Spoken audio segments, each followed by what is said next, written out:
Chennai super Kings আইপিএলে নিজেদের চতুর্থ ম্যাচে মাঠে নেমেছিল। এ ম্যাচে তাদের প্রতিপক্ষ ছিল সানরাইজার্স হায়দ্রাবাদ।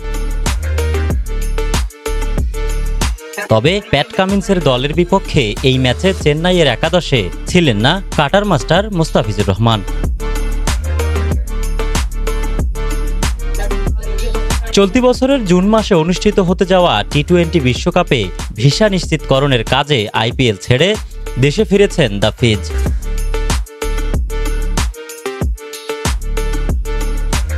তাকে ছাড়া মাঠে নেমে সানরাইজার্স হায়দ্রাবাদের বিপক্ষে 6 উইকেটে হেরেছে চেন্নাই সুপার কিংস। বাংলাদেশি একমাত্র ক্রিকেটার হিসেবে এবারের আইপিএলে খেলছেন মুস্তাফিজ।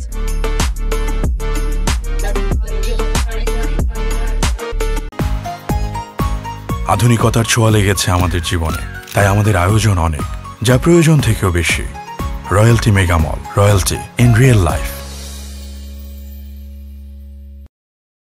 মুস্তাফিজ ছাড়াও চোটের কারণে মাঠে নামেননি মাথিসা পাথিরানাও। ম্যাচ শেষে এই দুই পেসারের বোলিং সার্ভিস মিস করার কথা জানিয়েছেন চেন্নাইয়ের কোচ স্টিভেন ফ্লেমিং।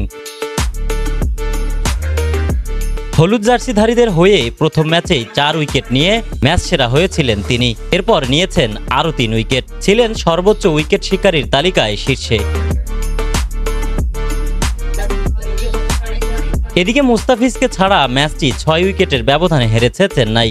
আগে ব্যাট করতে হায়দ্রাবাদকে 166 রানের সংগ্রহ দিলেও হোম গ্রাউন্ডের ধীরগতির পিচের সুবিধা নিয়ে ম্যাচটি সহজেই জিতে যায় হায়দ্রাবাদ।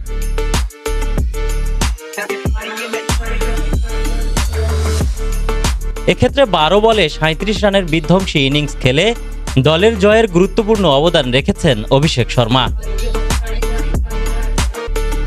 খেলা পরবর্তী সংবাদ সম্মেলনে চেন্নাইয়ের কোচ স্টিভেন ফ্লেমিং বলেন, মুস্তাফিজ না থাকায় বোলিংয়ে পিছিয়ে ছিল তার দল। দ্য ফিজ এখানে নেই বলে তাকে ব্যবহার করতে পারিনি।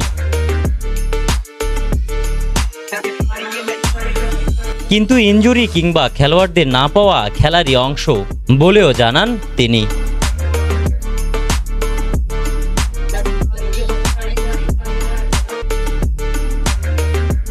একেএম সুমন, স্পোর্টস, সকালের বাণী।